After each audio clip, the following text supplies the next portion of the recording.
sure we even get started at all, given that we're living in Washington as opposed to Chicago, where I'm from. I remember only 2 times in my life where we shut everything down. You had to exceed 24 inches in Chicago to stop doing business. So thankfully we were able to do this today. Congressman Wu is going to join us in just a few minutes. So let me describe what we're going to do. I'm Rob Atkinson, the president of ITIF. I want to welcome you all.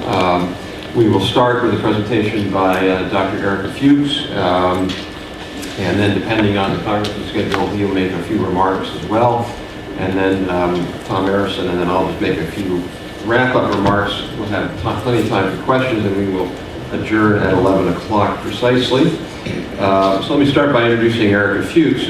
Many of you know Erica or know of her work. She's an assistant professor in the Engineering and Public Policy Department at Carnegie Mellon University.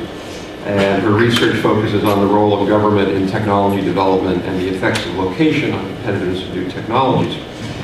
Before coming to CMU, she completed her PhD in engineering systems at MIT and was a Sloan Fellow at the MIT Industrial Performance Center. And she won her dissertation, won the Best Doctoral Presentation in 2005.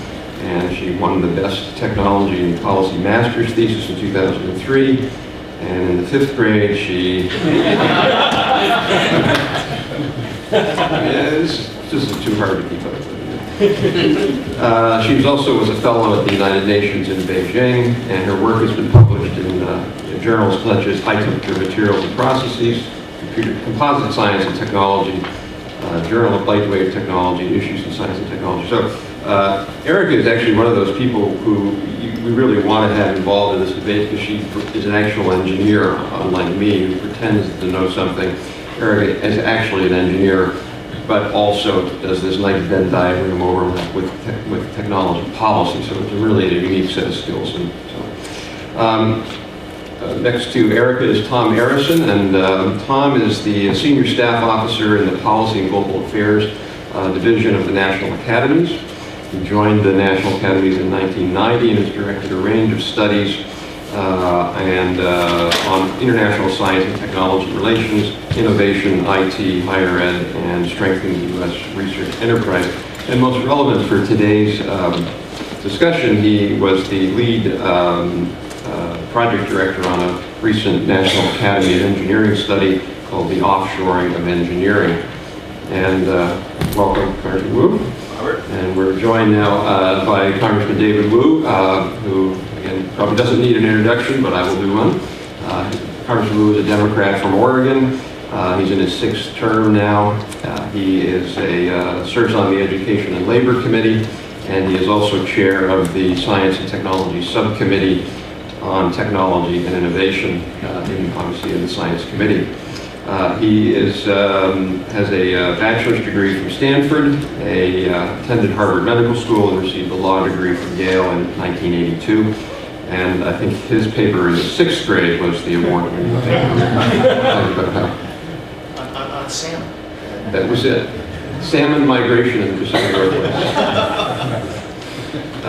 He has a distinguished legal career, including a clerkship with a federal judge in Portland. And in 1988, he co-founded the law firm Cohen & Wu, and for a decade worked with high-tech industry and numerous small businesses across Northwest Oregon. And lastly, he is also a member of the New Democrat Coalition, and in all of those capacities, he is a real leader for technology and innovation. So we'll start with Erica, and then go to Congressman Erica. We're right up against the screen here.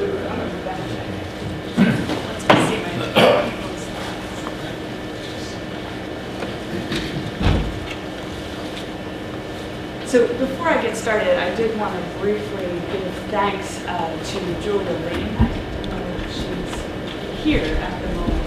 See her. But the part of my work was funded by the NSF Science of Science and Science of Innovation Policy. And they also, I was just thanking you, Julia.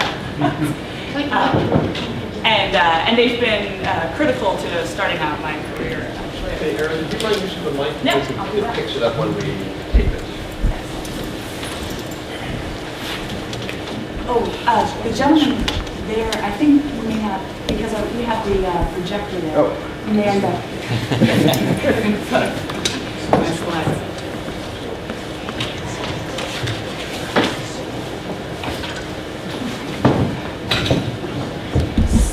So Paul Krugman and his Nobel Prize winner in his 1995 book, Development, Geography, and Economic Theory, criticized economics for occurring in a wonderland of no spatial dimensions.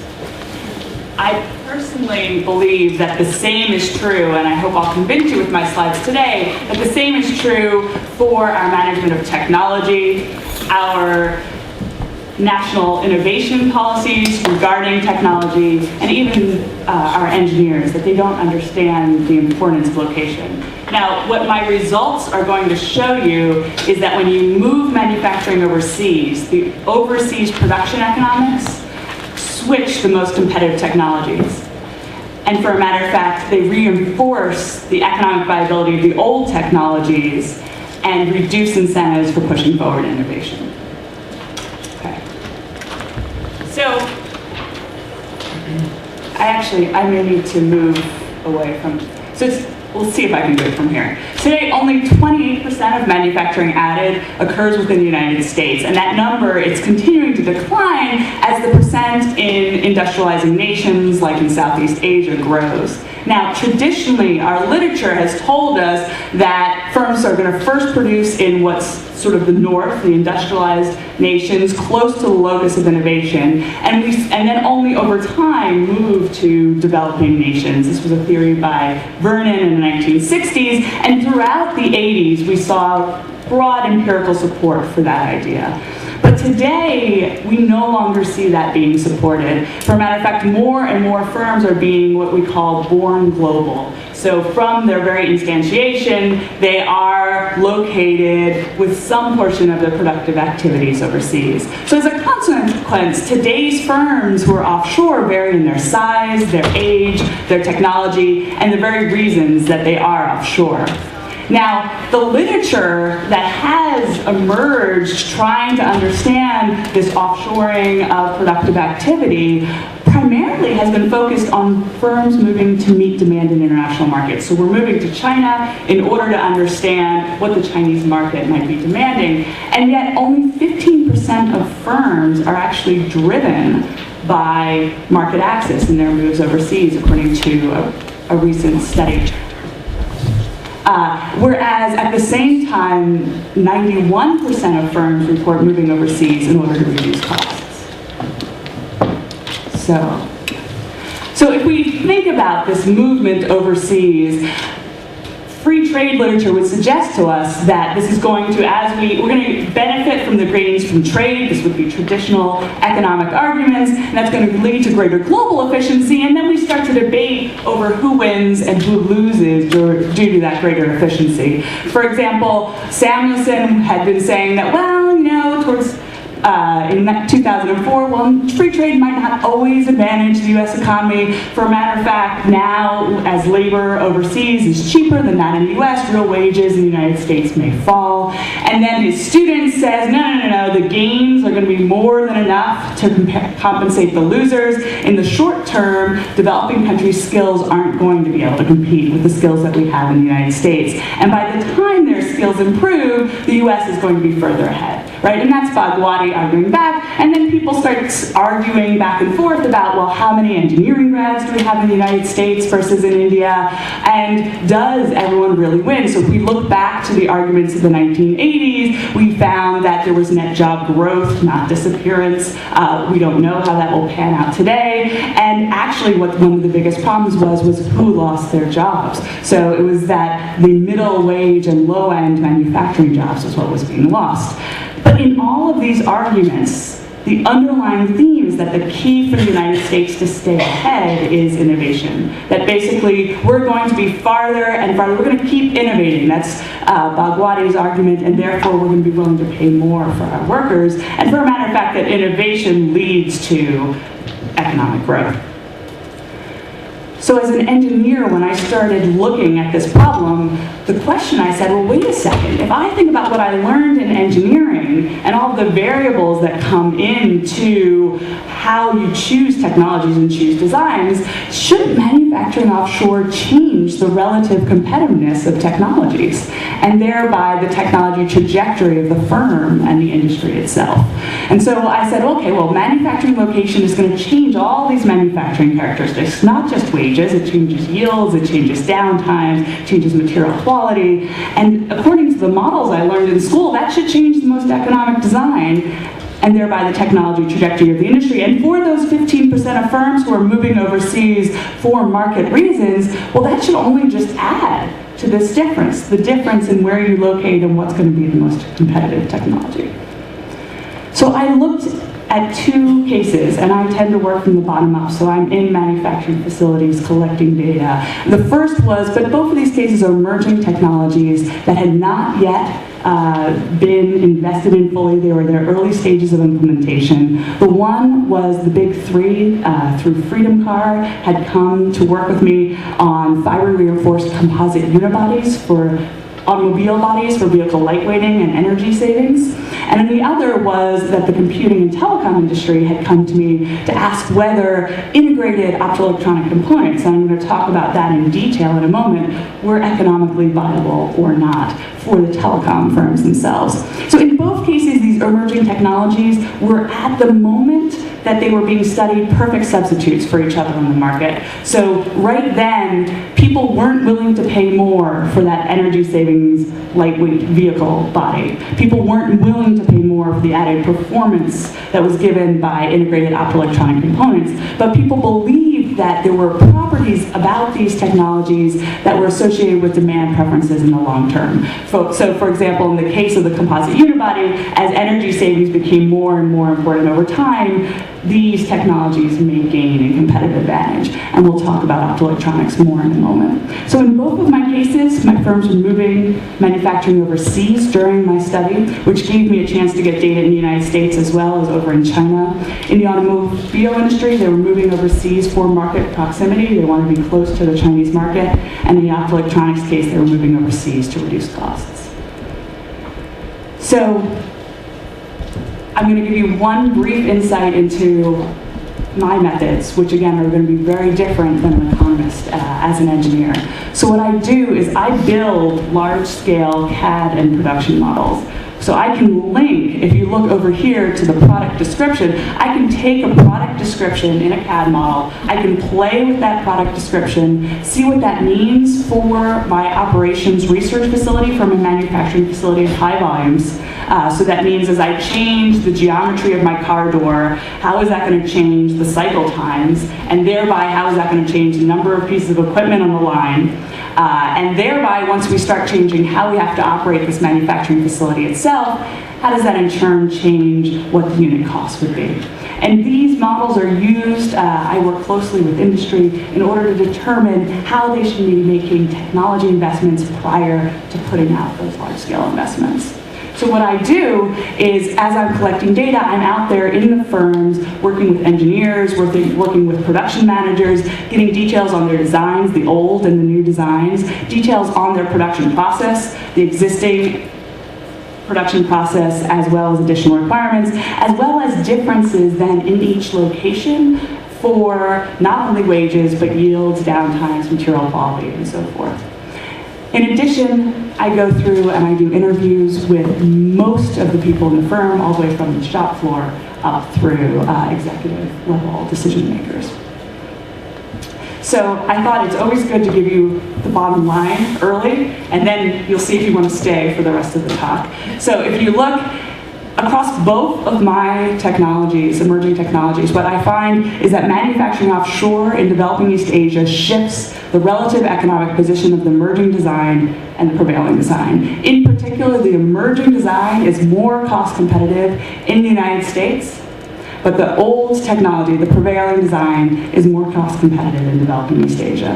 And what I find in both of my industries is that the firms follow those economics. They produce the prevailing design offshore. And while, I mean, you can't argue with this, right? This is economically rational for these firms to do. They're saving money, in the short term. But then there's the question of, well, what about those long-term markets? What about energy savings in vehicles if that becomes key in the market in 5 years, or even now? What about the long-term market consequences in optoelectronics? So let me tell you a little bit about this optoelectronics space. I'm going to go through these 2 slides quickly, but this is just to give you an idea of the level of data that goes into this. So I worked with about 23 firms. 10 of them were manufacturers that held together 65% of market share. I was working with all 5 of the US leaders holding largest market share. The remaining 2 leaders globally were in Japan. And then also the other key players technologically who were trying to fight for space in this industry, like Intel and certain startups. I spent time on manufacturing facilities in both cases, and I would often present at the industry consortiums, and I did over 100 interviews just in this industry alone. The other is, if you can imagine the production process, so there's over 150 steps to produce an optoelectronic transmitter. And that means that in my model, I'm able to mimic the production of 54 different production processes, and those all have inputs. I'm not going to go into those details, but an engineer could go into this model and change around the different production processes and produce a different design if they wanted to.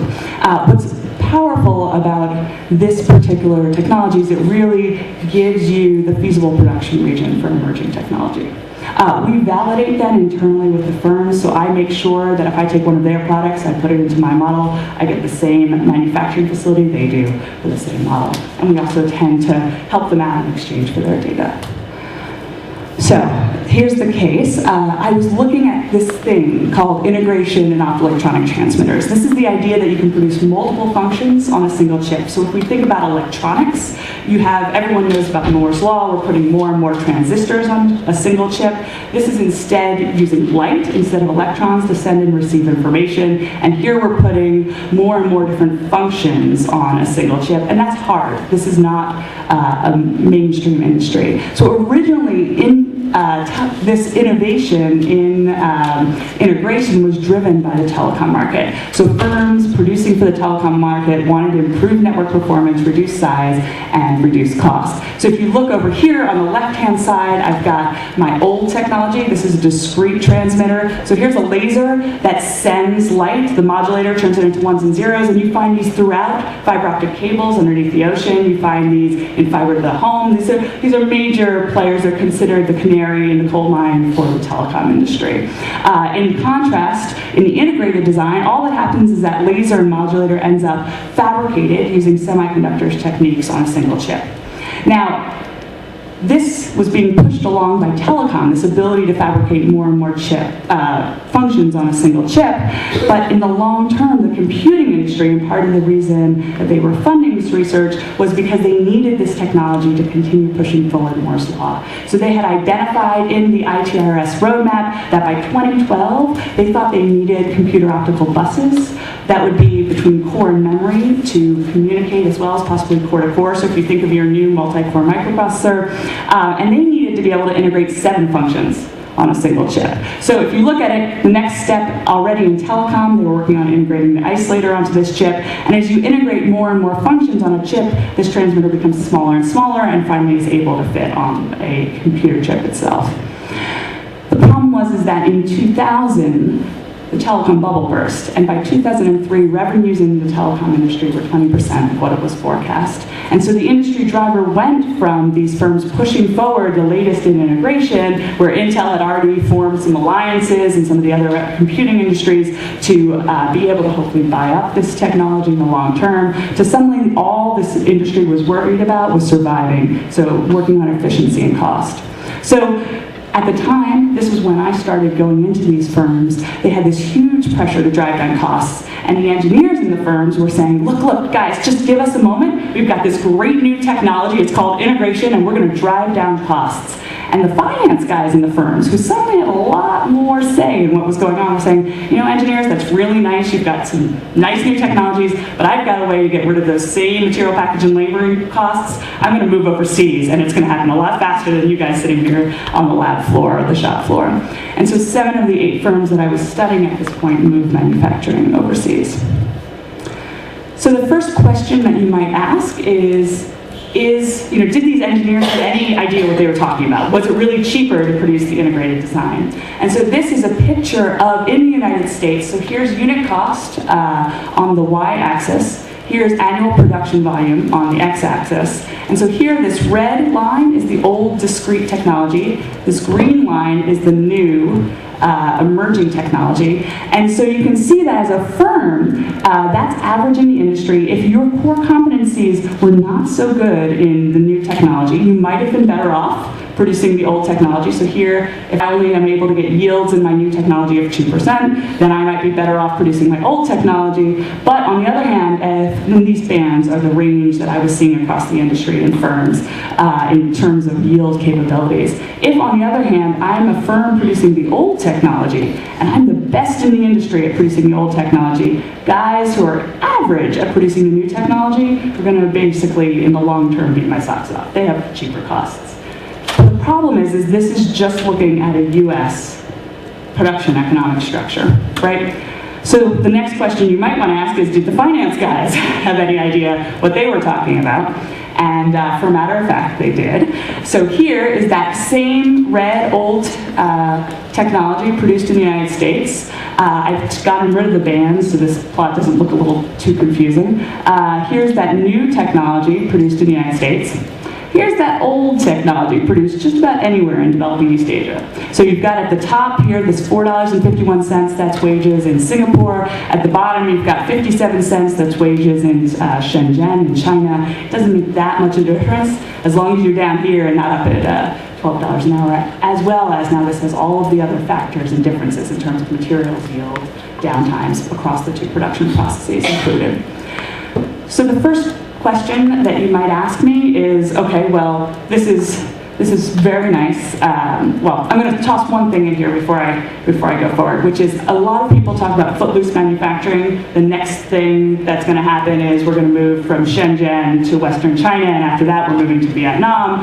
But this difference in wage between Shenzhen and Singapore makes very little difference compared to other differences that we're seeing across regions. So here is how much you can reduce your material costs by moving overseas, local mom and pop shops helping out. Here's how much you can reduce your overall costs due to improvements in yields. So these women on the line, and it is all women, gluing together the chips were able to do it better than they were back in the United States, and also they were able to throw more engineers more cheaply at the line and get out that last 25% of yield problems in the back-end assembly. So that's what's really driving where you're going to locate in developing East Asia. But the first question people often ask me is, okay, this is very nice, Erica, but where is the new technology in developing East Asia? Where's that line? And the fact is that this was a huge problem. They could not get US engineers from California to move their families over to developing East Asia.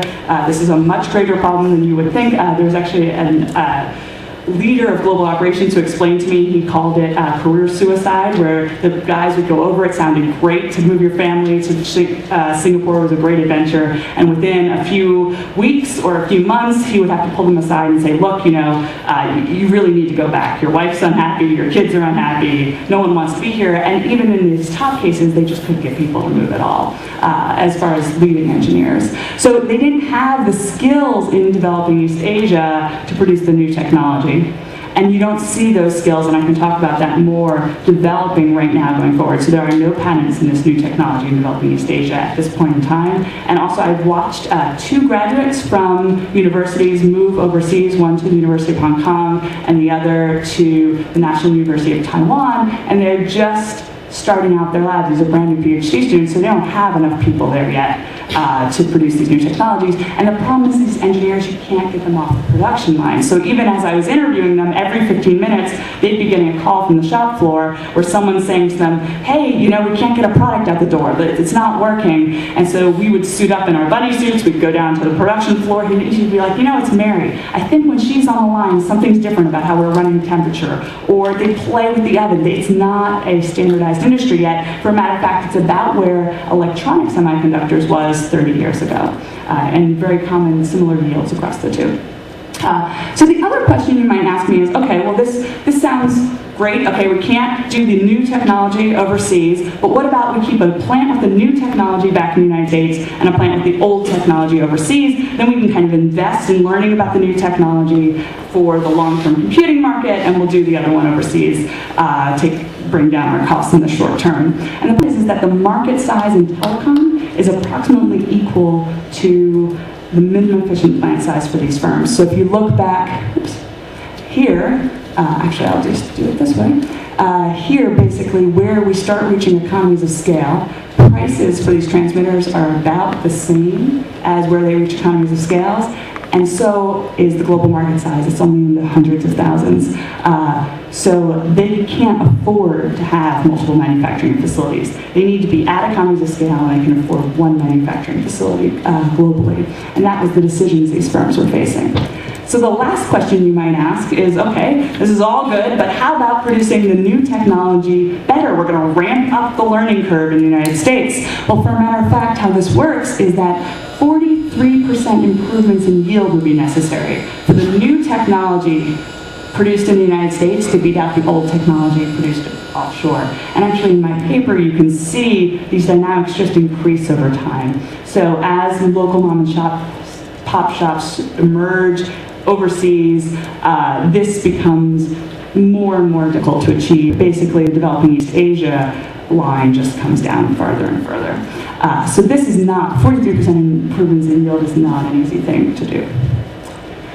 So to summarize, we've got this huge pressure to drive down costs. The engineers are saying, let's push forward with the new technology. We're going to reduce costs. The finance guys are saying, we don't have time to wait for your new technology. We've got to move overseas and reduce our costs now. So in this case, I've got small short-term markets in telecom that are demanding these lower costs. Intel thinks, and there's billions of units a year in computing, that it needs the same technology for manufacturing. More of this technology and ability to integrate solutions in order to pushing forward Moore's Law. And so if you think about this, Moore's Law had led to 50% of growth in GDP in the 1990s, according to Jorgensen. This is no small impact on our economy, and there's many problems with multi-cores beyond communications between chips. So, offshore manufacturing definitely reduces the cost competitiveness of the new technology, reducing that new technology. So the question is, by moving production, are these firms reducing their incentives and even their ability to stay ahead? So what happens in my firms? 7 of the 8 firms move offshore. They're producing the old technology offshore. 1 stays in the United States, actually, and produces the new technology in the United States. And so if I look across these firms, what's different about that one that stayed in the United States? He was venture-backed. He hadn't gone public yet. And so he was working under a different set of incentives than these public firms that were selling at large scale. So 2 more firms also show up in the United States producing the new technology and focused now on the computing market. And those guys, again, are not yet selling at large scale. They're actually funded by SBIR funding, as well as by DARPA and the DoD. So these are firms that are not independent yet and having to survive on market dynamics. So, okay, what about Moore's Law? Are we changing the path just of the firms that moved overseas, of the industry altogether? Are these guys over here going to survive? So Intel's already been pushing back 2012. They're not making 2012, according to the IRS roadmap, in terms of bringing optoelectronics on chip. So, or have we just changed the locus of innovation? So maybe the individuals who were laid off or left these firms have just gone to a new startup.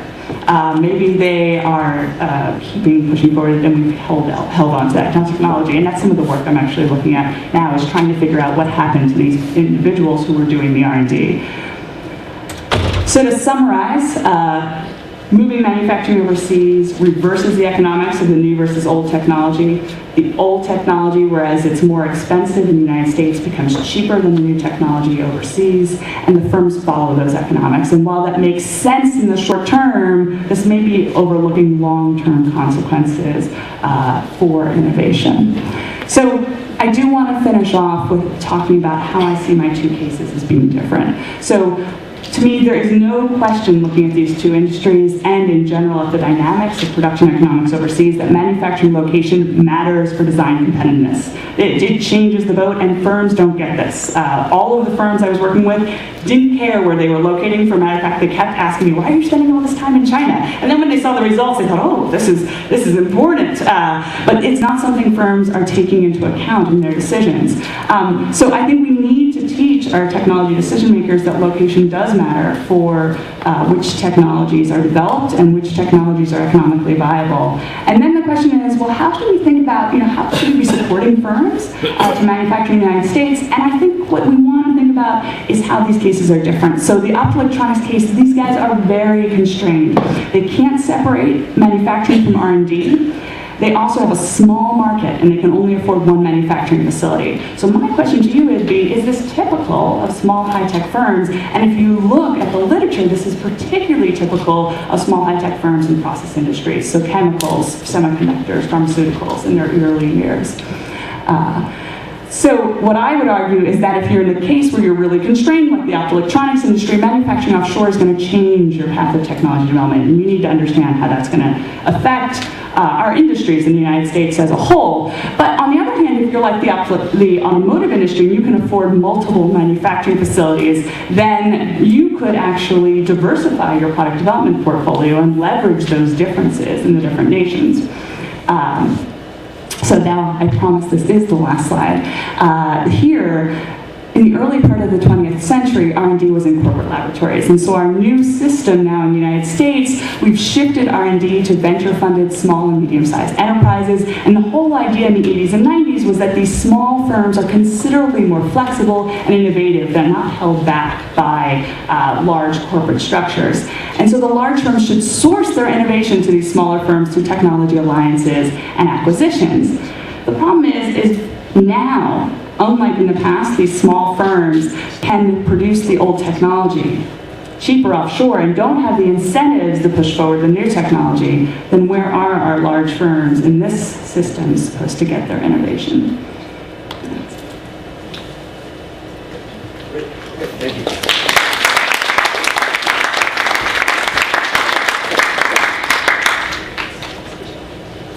Thank you, Erica. We're going to turn it over now to Congressman Wu, who'll make a few remarks, and then we'll wrap up.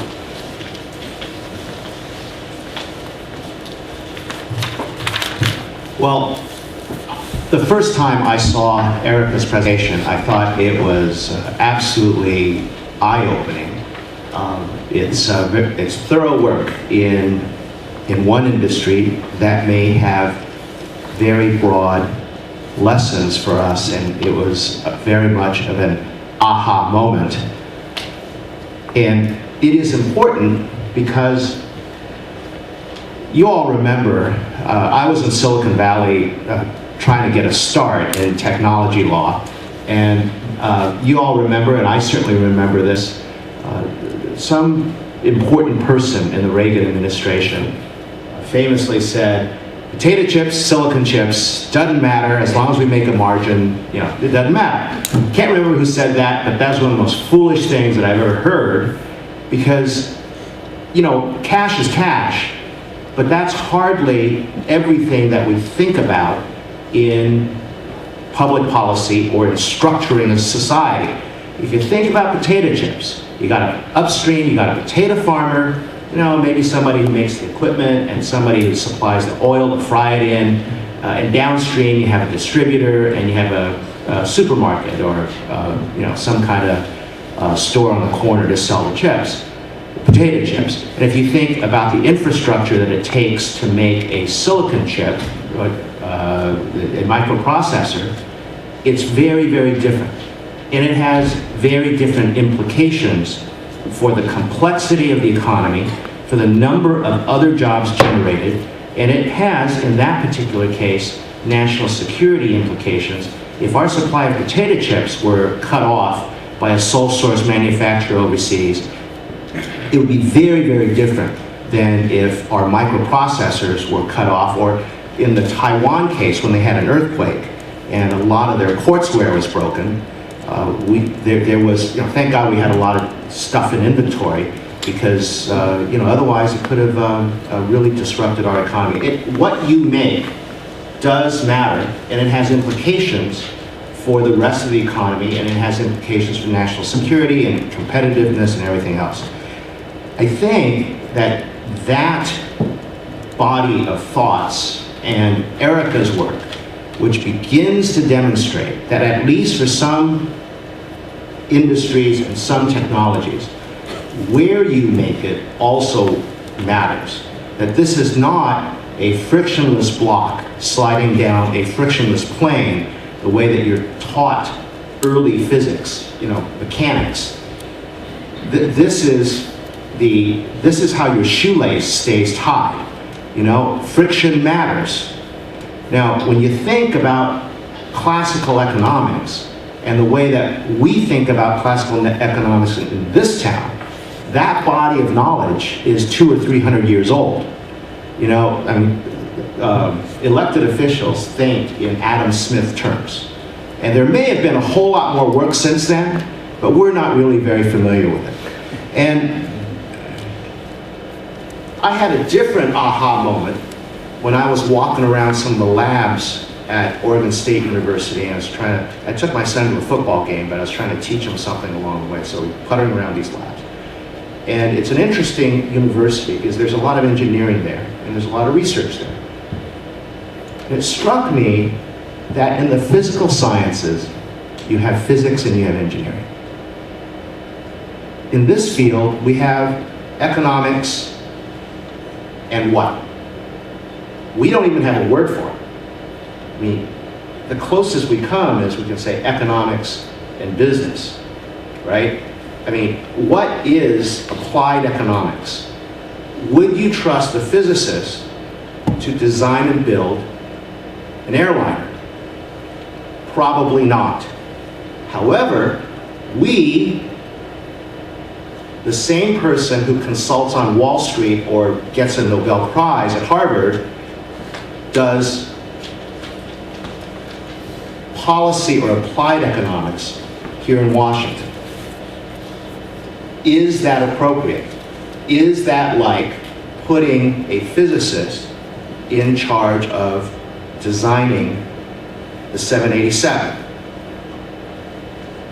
Well, you can wonder how the engineers did anyway on 787, but that may be an object lesson, not in the optoelectronics, is that Optoelectronics. Optoelectronics. It's different from optronic, whatever.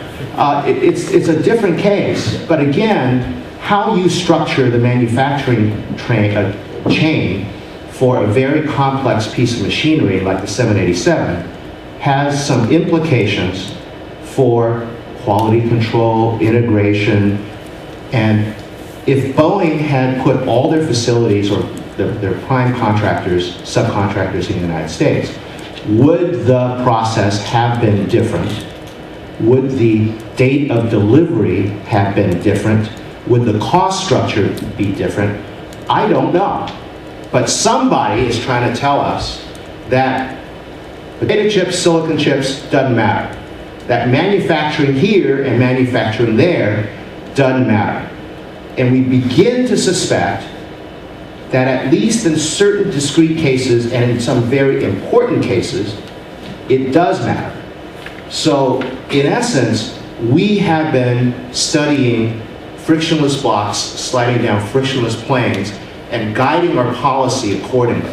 When we know that if the whole world did work that way, our shoelaces would not stay tied. So we need some more granularity in how we think about these problems. Because I don't think that we have been very well served by the elected official version of classical economics, in that we're still using 300-year-old ideas and competing in a 21st century world where not everybody is playing by the same rules. So we do need to adjust our intellectual framework.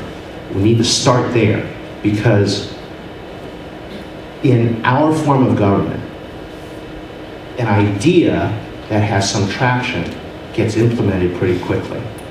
And if you have the wrong idea and it takes dominance, you will be misguided for a very long time. We need to do more thinking in this field. I want to commend Professor Fuchs for her work in stimulating more discussion, but I want to particularly focus just 1 second on what Rob is doing at ITIF, because the task is not to reject everything that the classical economists have taught us. You know, there's some fundamental wisdom in what your grandma said about the way the world works. But you got to supplement that with other things. And I think that what Rob is at ITIF is starting to get more granular about what it is that makes an economy productive, competitive, what is innovation, what spurs innovation, what are the blockages, and what are the ways to promote it, and what are the intellectual frameworks which may be well suited for it, and some which perhaps overlook the role of innovation, the role of placidness, the role of choice of product. So it's a very, very important set of inquiries to begin to look at. The role of government in this is that there are two things. One is we seed idea development, technology development, and we should be seeding that, S-E-E-D. We should be seeding that in the study of innovation and a better development of whatever that space is that goes next to the word economics, you know, the implied thing that we don't have a word for yet. And also, there's the phenomenon of scale. When we do get things figured out, there is no other way to achieve scale the way that government can, whether we're talking about public libraries, public schools, or a publicly owned military. What government is good at, one of the things that government is good at is scale. And if this is an important phenomenon and has some processes that depend on scale, then government will have a very important role to play. Rob, thank you for including the program, and I apologize, this is a fascinating discussion, but I have 2 committees going on right now, and they are in my core areas. So I've got to scoot, and I'll look at the cliff notes afterwards. Thank you very much.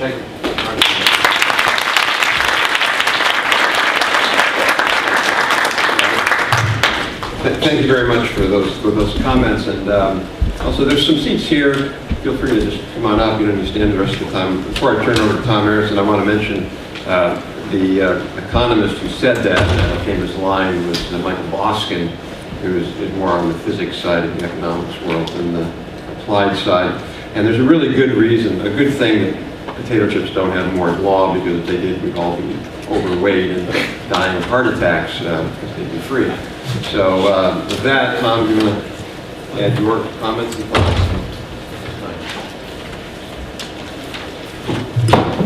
Thanks a lot. Good morning.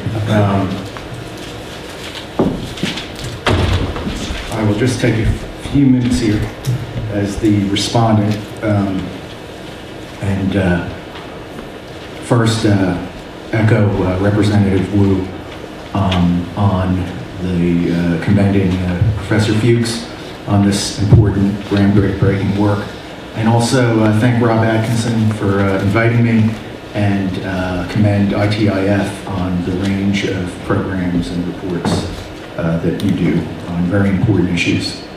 And commend Representative Wu as he leads on his long-term interest in issues of globalization of innovation and impact on the U.S. economy. So the hearings you held 2 years ago were very important on those issues. So thanks. Just a couple minute or two about the project that I was the lead staff officer on, produced this report, Offshoring of Engineering. For those of you who aren't familiar, the National Academy of Engineering is a private nonprofit. It shares the congressional mandate with the National Academy of Sciences, National Research Council to provide advice to the government on science and technology issues. National Academy of Engineering is a body of eminent engineers, and it has its own program of activities on specific issues important to engineers, and this report was in that program. It was, the project was supported by NSF and the United Engineering Fund. It took the form of a committee which organized a workshop, commissioned papers looking at offshoring of engineering in 6 industries. 3 of them related to IT, semiconductors, software, and PCs, and 3 other industries, autos, pharmaceuticals, and construction engineering. And so we commissioned papers from expert authors, we had the workshop, and then the committee wrote a summary with findings, not policy recommendations, but findings, and we put out the report in 2008. The committee was chaired by Bill Spencer, the former CEO of Semitech, and we had mostly a lot of National Academy of Engineering members on that committee, as well as a few economists. So what I'll do is raise 3 points where there's kind of a finding from our report that's related to some of the issues raised by Professor Fuchs' work, and then kind of a question coming out of that for policy. And the first one, what we found in the offshoring of engineering report, and just step back, is that this work discussed today was kind of looked at manufacturing as kind of a focus, and ours looked at manufacturing among other things. We took kind of a broad definition of engineering as, you know, things related to manufacturing, production engineering, but also R&D, design, and a wide range of things. And so we looked at things like, you know, the movement of jobs when manufacturing moves, and also the connection between manufacturing and design, and how those jobs and activities might move together. But it was, the work we just heard about was kind of more focused on manufacturing processes. But we found a lot of similar things. One is that there's a great diversity among industries in their motivations for offshoring, the kinds of activities that they offshore, and so forth. And you have cases where, you know, you have the emergence, first in semiconductors and then in other things, in the 80s and 90s, of very disaggregated business models where, you know, the fabless semiconductor companies, and now, you know, the emergence of where you have a design and you can offshore a lot of the engineering work to India. You can have the device manufactured in Taiwan or in mainland China, and in that way, and what we saw in some of those industries, the U.S.-based companies can stay ahead by being the first to identify market need, and then be able to put together all the capabilities to address that market need without a lot of capital investment, and very quickly. So you have that, you see in those sorts of industries where offshoring and the ability to access global capabilities and manage that process is a competitive advantage for a lot of US-based firms. Then you have cases where there's a great deal of market diversity. We heard about autos, and the ability, you know, where there's a capability in a particular location that might be leveraged globally, and where companies might be offshoring some of their they're offshoring their production, because in autos, you know, one of the rules is to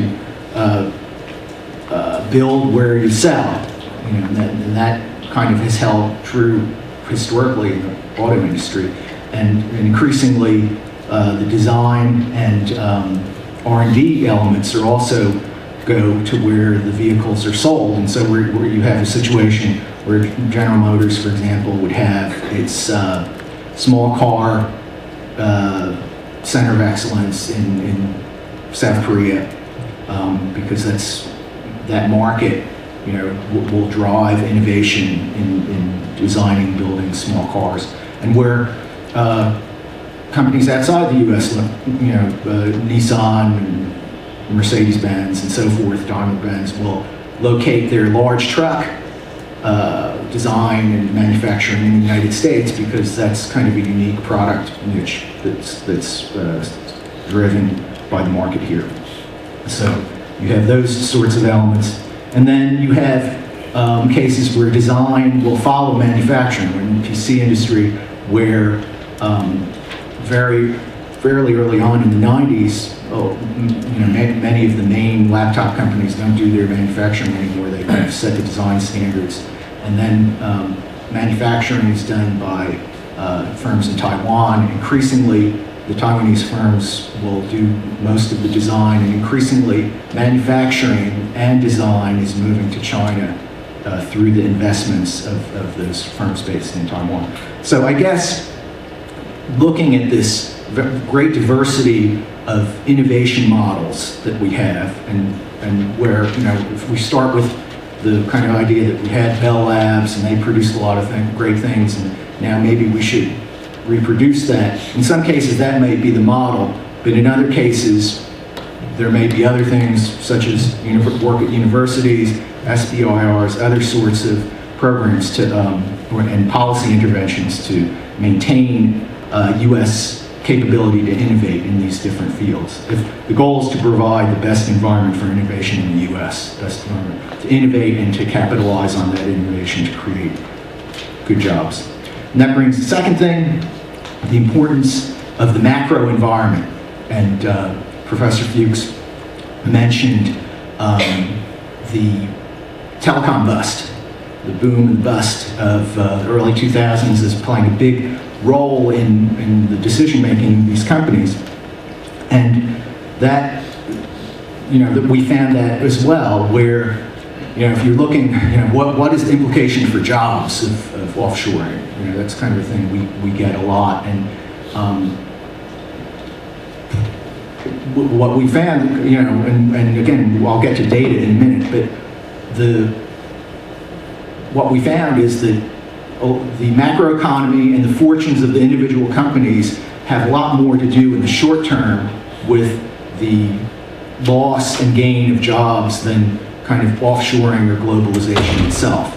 And the globalization, the importance of that is as kind of a long-term factor in restructuring how and where innovation occurs. So that, and in that connection, Fred Bergston had a column this morning in the Post about the exchange rate and the currency, and that is, a major factor in whether manufacturing is cost effective in the U.S. or not.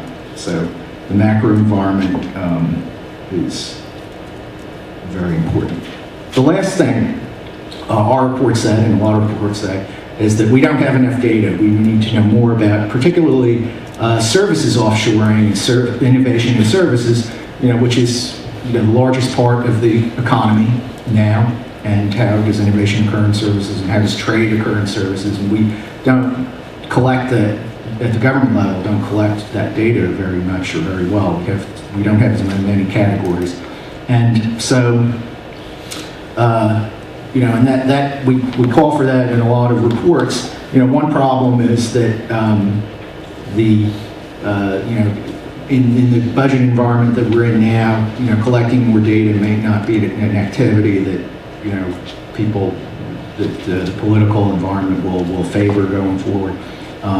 And that's why we may not have all the data we need, and that's why it's very important for things like the NSF support for this work, and Sloan Industry Centers and so forth, to do very detailed studies of industries and to follow those over time. So those are my remarks. Thanks very much.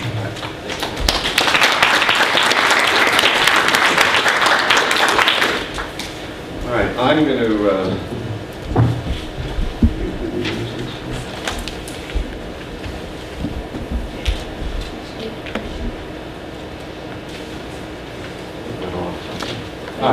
So, okay. I'm going to take the liberty of making just a few suggestions and then close with some sort of overall political, small p political comments. You know, I think there's a bunch of things we can do. If we're really serious about this notion of what we want to do better in engineering-intensive production systems in the U.S., and recognizing that there's a lot of production systems in the U.S. that there's not going to do well in, and they're basically low-wage commodity assembly jobs, which isn't our competitive advantage, but engineering-based production really should be. Let me suggest 4 things we could do. 1, we could expand the engineering directorate at NSF. They're on target, at least when I looked at the budget numbers yesterday, and they're on target to receive less money in 2011 FY than they were in 2009. Seems to me that that's going in the wrong direction. And also we could expand the ERC program. I would tweak it a little bit here and there, but generally it's a good program and is underfunded. Secondly, I think what Eric was talking about with the road mapping, I think was probably the Focus Center program in the Marco program that the semiconductor industry has. The International Technology Needs. Roadmap. Yeah. So there's a very good program that DARPA funds with the semiconductor industry. It's called the Focus Center program. It used to be called MARCO, Microelectronics Advanced Research Corporation. This is a great program, but there's only one of them. Actually, there's 2 of them. There's another one that wasn't around for a while in shipbuilding. There's no reason we couldn't expand this and do 20 of them. Let industry come forward, put up some of their own money, some of their own leadership, and then fund these research initiatives, in this case at universities. Thirdly, I think we need to be thinking about making the R&D credit a more effective tool. In 1992, the R&D credit was the most generous in the world. In the U.S., we're 17th now. We just issued a report that's out there. If we expanded what's called the Alternative Simplified Credit, the ASC, from 14 to 20%, we would end up creating I don't have the numbers. Oh yeah, here we go. We would end up, according to our model, which I'm happy to share with anyone, 162,000 jobs. We create $90 billion in additional GDP. And in tax revenues, assuming there's a little bit 3 or 4 year lag in terms of getting that, tax revenues would be twice as much as expenditures, tax expenditures. So $17 billion in added revenues to the federal government. And the second thing is to allow process R&D. So if you want to do a lot of that complicated work Eric was talking about, and a lot of that is process R&D, you cannot take that in the R&D credit. We only allow product R&D to be taken in the credit. I don't think that's sort of some view of the old world, the way the old world used to work at best. It certainly doesn't work today in the new world. And lastly, I would commend you to look at Fred Bergsman's piece today. Very nice piece in the Post, or the Times, I don't remember which, it was the Post. And I would argue that one of the things we need to do, sort of align along the lines of where Fred is, that we actually have to have a trade policy that's about market opening and market enforcement. We do very little enforcement. We let countries get away with a wide array of things. Standards manipulation, certainly currency manipulation, all sorts of strange tariffs and taxes to manipulate their economies and to protect them from other competitors like the U.S. So let me actually, before I jump to that slide, just one quick thing. I think in a lot of ways the debate we've had in the last decade has been a largely counterproductive debate, and it has basically stalled out policy. The debate has been offshoring is good, offshore is bad. It's sort of, light tastes great, and it's less filling. It just hasn't gotten us very far. And I don't think that's the right debate. The debate, sure, there's absolutely parts of offshoring which are good for the U.S. economy, good for the world economy, good for everybody almost. And there are parts of it that are more problematic. And as Erica's work alluded to, I think we need a more nuanced discussion of that. And in particular, I'm more and more convinced that what we need, if we're going to drive a real innovation policy and strategy in this country, which by the way almost every other country has except us, we've got to find a way to bring both sides of these debates together in a unified part. So on the one, you don't see that, sorry for that, but on the one hand I would argue you have this sort of what I call the globalist view of the world, and it's sort of not sure whether it wants to fight currency manipulation. It's a little waffling on that. It's a little waffling on should there really be a big role for government in public investment and innovation. It talks about it sometimes, and it certainly doesn't really talk about worker protections. Could we do a better job of trade adjustment assistance or retraining or things like that? So the globalists are, we want some things, but these are some things we don't want. On the other hand, you have what I would call the nationalists, which are proposing things like Buy America provisions in various bills, unilateral tariff imposition outside the WTO process, limits on high-skill immigration, reduced trade liberalization, and increased corporate taxes, including ending deferral. Now the problem is, each side will argue that they're right and that their strategy is the best strategy for the country. I don't know that we're going to resolve that debate, and in some ways kind of irrelevant. What I would argue, though, is that there's this sweet spot in the middle that if both sides could come together on, we could make a lot of progress. And the sweet spot, essentially, to me, is three things. I think there should be agreement on both sides of the aisle, both sides of the aisle here, although that's true too, both sides of this debate, that we need to do a much better job of trade enforcement. That this is a lot of this is about unfair trade practices that other countries are engaged in. Secondly, that we need both public investment and tax incentives. I mean, very interesting, we did an analysis of McCain-Obama tech initiatives in the campaign. They both committed about the same amount of money, about $70 billion a year. Senator McCain's proposals were 90% on the tax side, and Senator Obama's proposals were 85% on the spend side, or the invest side. And we need both. And I think the fact that we can't come to an agreement on this, and finally we do need to expand the help for workers. I think there's legitimate ways that both sides would agree. So I guess my hope would be that this year, as we reauthorize competes and there are other things we could do, that we could really build a coalition that agrees to jettison a few of the things that people don't like and come together with this more, hopefully, common sense approach that would drive the agenda. So with that, we have 15, 20 minutes for comments, and please, Director Eric, if you'd like, you can raise your hand, identify yourself, and your question.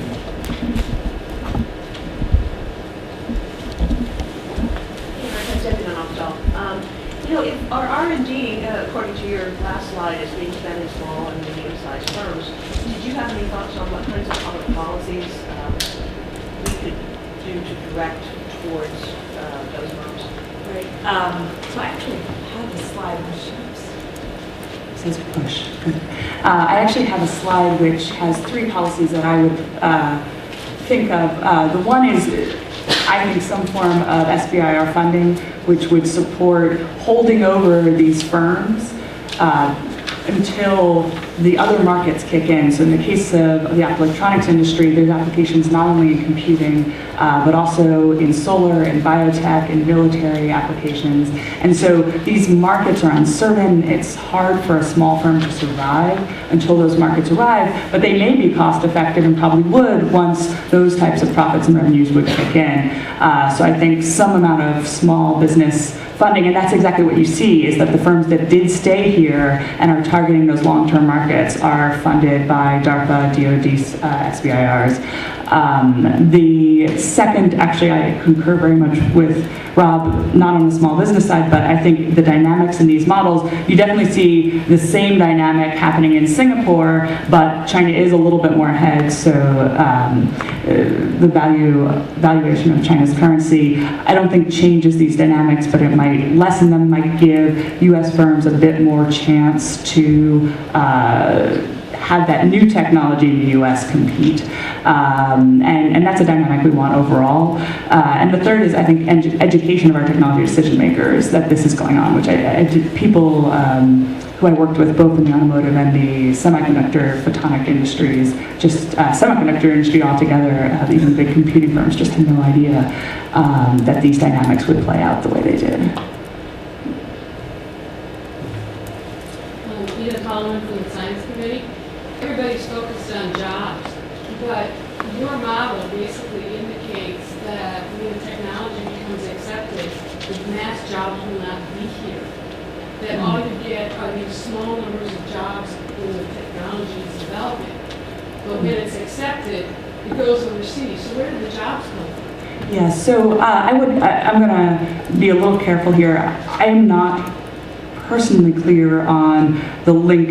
So I would say the link between this work and jobs is far apart, right? So what I'm really focusing on in this work is the incentives for technological innovation and how production location changes basically or reinforces the old technologies.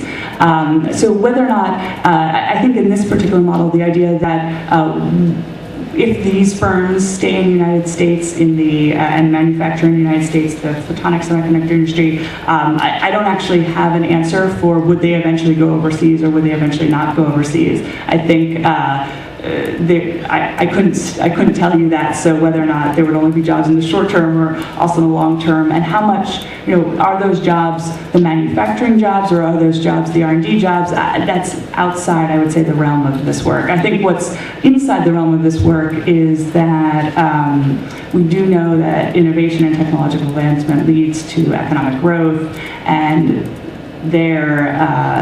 this would suggest that we're losing the incentives for what's supposed to be the United States' comparative advantage. I mean, another way to think about that is if you think about Raymond Vernon's work that you're really, a lot of people do this work, build on Vernon's work, the product cycle, and actually John Reese's work, product cycle and the decentralization of U.S. manufacturing. And what that theoretical base is essentially saying is that high-cost regions will never stop the erosion of now sort of commoditized production away from their region. And now the U.S. is the high-cost region. It used to be New England was the high-cost region. What high-cost regions need to do is continually move down on the product cycle and earlier stage on the product cycle and continue to innovate. You want to innovate and then slow that process down of erosion. And I think what is to me impressive about Erica's work is suggesting that this dynamic is A, not letting us innovate, which should be our national advantage, and B, the cost advantages, partly through the WAN and other kinds of manipulation, are speeding that process across. So I don't think it's right to somehow say that if we develop third-gen optoelectronics that we're going to have this for 100 years.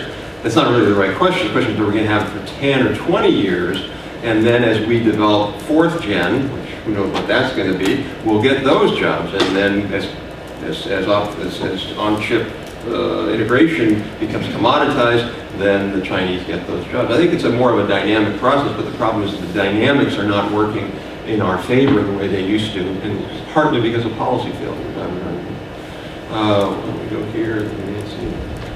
So related to that Can question, you identify yourself? my name is Julia Lane. Related to that question is the emphasis on small firms. I would have thought that the emphasis is not on small, but on young firms, right? There's a growing body of research of people who look at job creation, for example, and it's not the defining characteristic. It's not small firms. It's firms early on in the demographics of the business life cycle. So it's the young firms who are important, not small. Yeah, and actually I appreciate this. So I was in saying small firms, I should have said small entrepreneurial early stage startup companies. Yeah, that's right.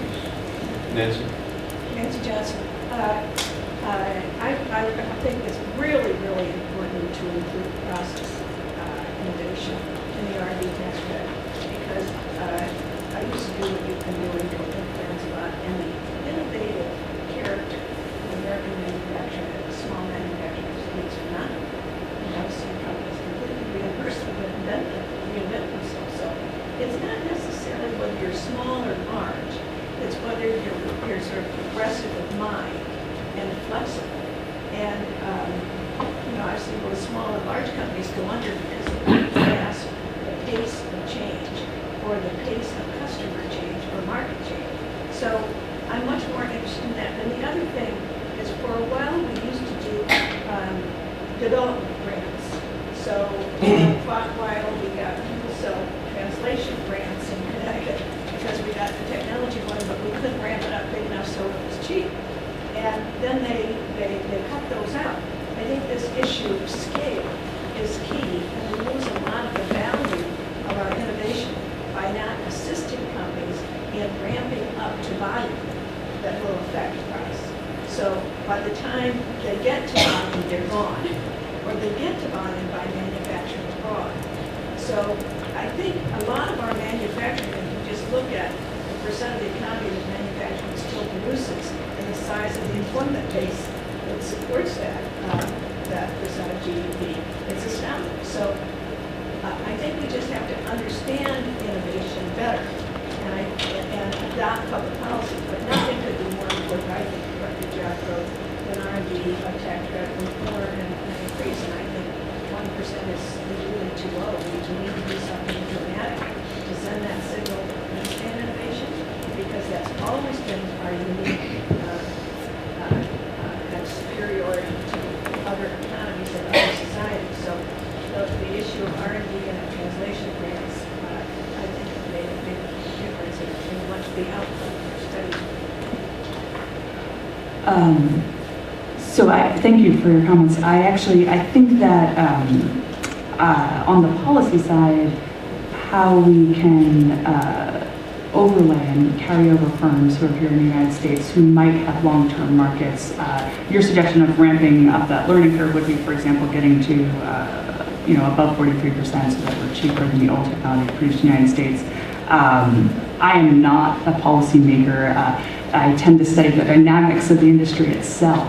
And so to make policy recommendations, I really turn to people here in this room. But it does seem to make sense that these firms in the optoelectronics industry were supported by SBIR funding or grants. But I do want to emphasize just that in the dynamics in the models that I've studied, to me, the real takeaway is that in both the automotive industry and in the optoelectronics industry, these firms, when they move manufacturing overseas, that reinforces the old technology. That would be the big takeaway. And the difference between the optoelectronics industry and the automotive industry is that the optoelectronics industry can only afford one plant. And they cannot separate R&D from manufacturing. And I believe that's because they're small, immature, new technology startups, particularly in a process-based industry, and those are particularly going to be hard hit. Whereas in automotive, you can imagine them producing locally for the local region and actually diversifying their technology portfolios due to regional differences. I personally, as an engineer, do not believe this has to be the dynamic. I don't believe the old technology always has to be the one that is also more economically viable overseas. I think part of that is asking our engineers, can they come up with new technologies that are more economically viable in overseas environments that push forward our economy. So that's in part educating our engineers then on those dynamics. Yes, here and yes. We are in an environment right now where there's huge pressure on discretionary spending to reduce it. And without any sort of healing of our problem with mandatory spending, that would continue to be the problem. Has there been any thought of creating some kind of, this is off the wall, but a government sort of venture capital fund that's eventually self-sustaining, so it's outside of the political pressures? Is anyone, I was just wondering if that's a policy that anyone would float it? You want to answer some of this? There was a National Academy's report about, there was a National Academy's report about 15, 17 years ago that recommended that. But it's, I think, in actually implementing that, the political pressures on it, I mean, there would be a lot of issues in implementation. I don't know whether it was ever proposed in legislation or not, but there has been discussion since then about it. This is a primary tool states use to compete against each other. So there's lots of them out there. But unfortunately, the success of states and the failure will also come against the national policy. Yeah, if you take a look at Massachusetts Technology Development Corporation, I think it's called, that was funded in 1979 in the Jobs Bill that Carter and the Congress created, and they ended up getting a bunch of money and they invested it in early stage, high risk startups in Massachusetts, and the fund is completely self-supporting today. It's sort of got a one-time infusion. So to your point, and to Nancy's point, there are states that do this, and maybe it's worth us in Washington taking a look at that. Can I add one thing? Yeah. Quickly? I just, having studied previously DARPA and how it works, am particularly compelled by the fact that they have technologists in DARPA who brought briefly, for brief stints outside of their research community to invest those funds and understand where the technology is going more broadly. And I think that's a powerful way to approach these problems, is having actually scientists and technologists go and be part of those types of funding organizations. Yes, sir. I'm Mike Crew on the science committee, and as an engineer who worked that way obviously at DuPont to Carnegie. I'm also concerned, I once had a smart boss who said, if you can't define the term you're using, how do you know whether you're doing it? And I see you're using the term economic competitiveness and economic growth quite a bit. And I really don't understand what that means, as you said, because if you look at the stock market, a tech company announces they're laying off 4,000 white-collar workers, their market value goes up. So that might look good for their portfolio stock, but probably the people who got laid off do not think that's necessarily a good thing.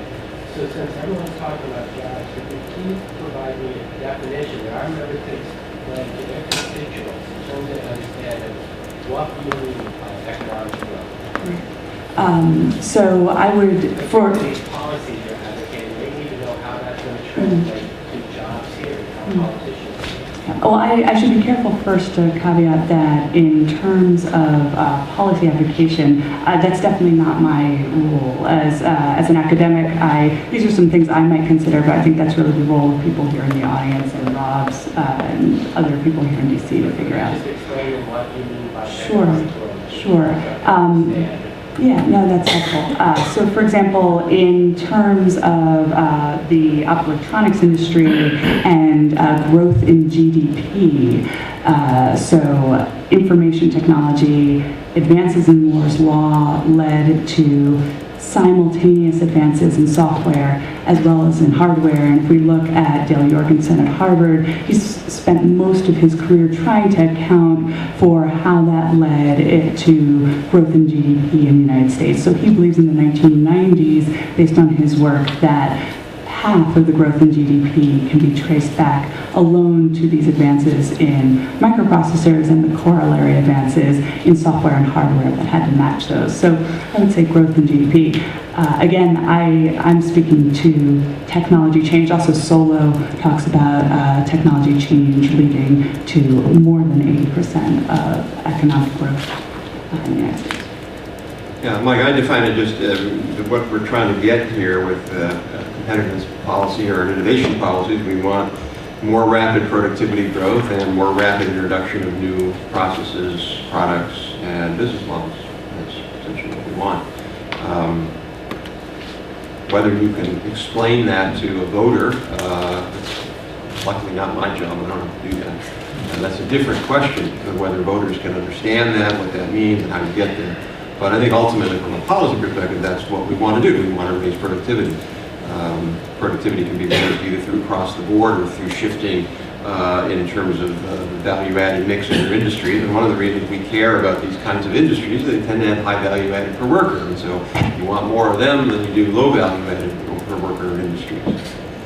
I think that was a question right here, and then I'll go to My name is John Rumble. There's another way to look at offshoring is that it creates incredible trade deficits, which gives the government, say in this case China or India, the opportunity to invest in future high technology. Have you looked at how that impacts the change of, as you say, the changing design trajectory? Because places like China and Singapore and India are beginning to put a lot of government investment into capturing high-tech design capability. Right. So I have not in my work looked at China's investment in high tech. I've actually done some studies since DARPA and the US government's investment in high tech. But what I would say is that I can't predict the future in terms of how long until these engineers exist overseas and can produce these new technologies overseas.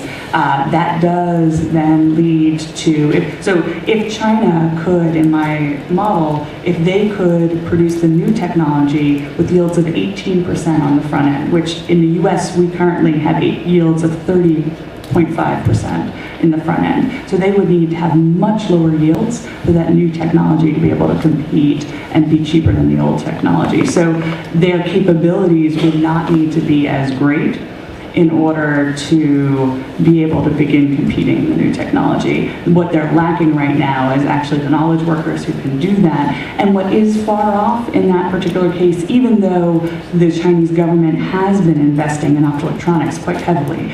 So for a matter of fact, they have invested heavily in these small mom and pop shops that are supplying the firms that have gone over there. And you see those same investments actually in the other, so my firms don't only move to China, they move to Singapore and Malaysia, Taiwan, and Thailand. But those investments at this point are not leading to the types of knowledge workers who could produce the new technology yet. That doesn't mean that's not there. What they seem to be leading to is lots of small startups, mom and pop shops supplying the main firms. And if I could add one other thing on that point, which would be that I think how long it would take China to develop this technology is only half the question, because we do have the issue of Intel believes it needs to be able to integrate 7 functions on a single chip, and this is just 2 functions. So if we have engineers here in the United States working to continue to push forward that capability, which hasn't happened in these firms, except for the one that's venture-backed and the 2 that have started up, the major force of the industry has gone overseas, then you could imagine us much more quickly getting there than they do. If I could just add a quick follow-up. Well, we do have a model of what happened in Japan, say in the automobile industry, where in the 1950s and 1960s, Japan cars were notoriously bad, and by 1980, they were notoriously good. So we're not talking centuries here, we're talking a decade or so for a country that invests in its engineering workforce to catch up. So the time scales are getting compressed. Yeah, no, I think it's a great question. I think the fastest way so right now we've just had 2 graduates that I've been able to track so far take professorship positions over in China in this particular field, but it's going to take them 4 years to produce, or at least 2 for a master's to produce a graduate. So you might think returnees from the United States might be a faster way for them to try to develop those capabilities. If we just got time for maybe 2 more real quick. Yes, sir, right here. As much as the U.S. does offshore unit accept foreign investment, like from Japan, automobile industry is doing fine in this country. Their purpose is market. The U.S. market is very attractive for the investment to the U.S. In your study, have you checked if foreign investment contributes to this country's innovation or other party technology base? And is there any lesson you could learn from accepting foreign investment, or your suggestion to showing So I'm gonna take your question and sort of respond slightly differently. What I believe my study shows is that the economics of where technology will develop, if manufacturing is local here in the United States, is going to be different. We're going to get different technologies than manufacturing is overseas. I think there's some industries where they can afford multiple manufacturing sites globally, and there's some that can only afford 1 manufacturing site globally, and that's going to have different implications for how those industries' technologies then evolve. So if you do have investment in manufacturing for the United States, the technologies that come out of that are going to be different. And I think that's where my study would pretty much end in its comments here. Time for one more. Yes, sir, back here. You talk about heavily engineered production versus offshore production. I'll refer to it as you're getting process economics at a different scale. It's not just making more of them that gives you a cost advantage. And Bob mentioned the two DARPA programs, Sematech for the chip industry, which is now an independent organization, still operates, still works, and Meritech, which is the shipbuilding program, which now resides over in the Office of Research and is part of the shipbuilding research program. What both of those two groups did was focus on process technology, not product technology. So I don't think you put too fine a point on emphasizing not just tax credits, but real cash investment in those cross-cutting manufacturing technologies, which allows multiple products to come to market. You mentioned in passing, but I think that's something that really needs to be emphasized. When we've done it, it works.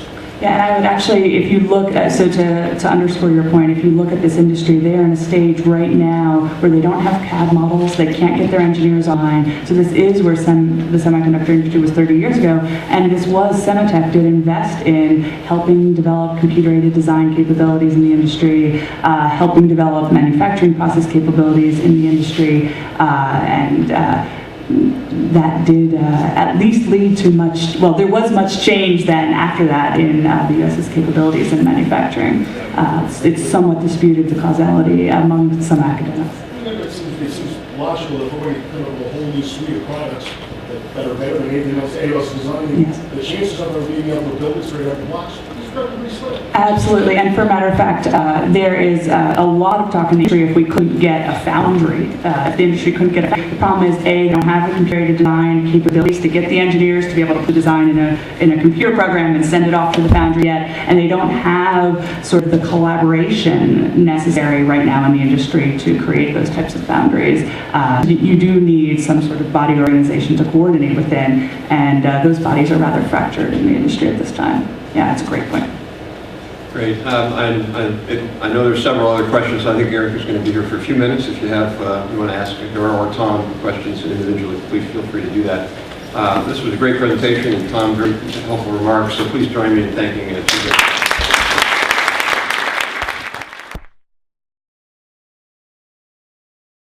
Facilitate here at minimum, certainly to be an early adopter where it makes sense for the government to do that. Let me just close by doing two things. One is this is a series, this is number 2 of a series of 5 reports we're doing looking at IT application leadership. The first report was issued in September where we looked at health IT, and there, surprise, surprise, we were way behind. We're behind the Scandinavian countries that are probably 4 to 5 times ahead of us in terms of health IT usage. And we'll be releasing a third report in this series in January on intelligent transportation systems.